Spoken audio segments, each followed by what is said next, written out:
En 2011, la Libye connut une crise qui la plongea dans une grande instabilité qu'elle vit jusqu'à nos jours. L'OTAN, sur demande de la France, y mena une vaste et intense opération au cours de laquelle des moyens logistiques et humains énormes furent mobilisés.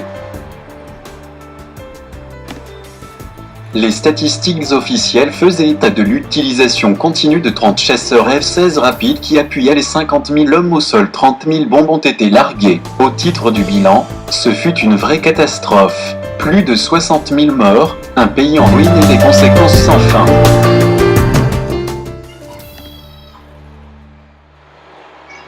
L'homme qui avait réussi à contenir tous les groupes rivaux de la Libye allait, lui aussi, connaître une fin malheureuse. Le colonel Mouammar Kadhafi avait fait de son pays un vrai Eldorado. La Libye avait l'un des niveaux de vie les plus élevés au monde. L'eau, l'électricité y étaient gratuites.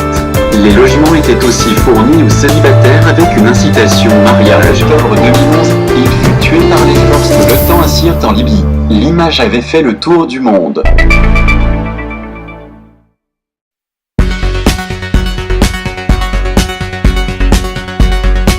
Le prétexte de l'attaque de la Libye était de contrer Kadhafi qui s'en prenait à sa population. Cependant, les raisons étaient autres. Le guide, en panafricain convaincu, allait mettre le continent africain sur les rampes du développement avec ses projets phares.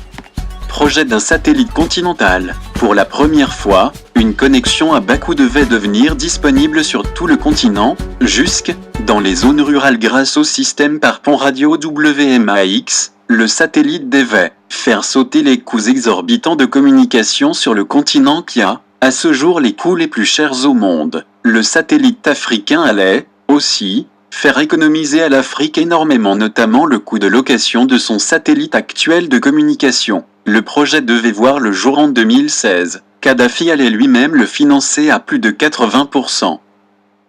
Après la mort de Kadhafi, des grosses sommes ont été saisies à la Banque centrale libyenne. L'OTAN prétextait qu'il voulait mettre l'argent en sécurité. Cela est apparenté à du vol, car l'argent était en réalité prévu pour la contribution libyenne, la finalisation de la Fédération africaine, à travers 3 projets phares, la Banque africaine d'investissement à Sirte en Libye, la création en 2011 du Fonds monétaire africain avec un capital de 42 milliards de dollars avec Yaoundé pour siège, la Banque centrale africaine avec le siège à Abuja au Nigeria dont la première émission de la monnaie africaine devait signer la fin du franc CFA par lequel Paris a la main mise sur certains pays africains depuis 50 ans. On comprend dès lors et encore une fois la rage de Paris contre Kadhafi. Le Fonds monétaire africain devait remplacer en tout et pour tout les activités sur le sol africain du Fonds monétaire international qui, avec seulement 25 milliards de dollars de capital, a pu mettre à genoux tout un continent avec des privatisations discutables, comme le fait d'obliger les pays africains à passer d'un monopole public vers un monopole privé.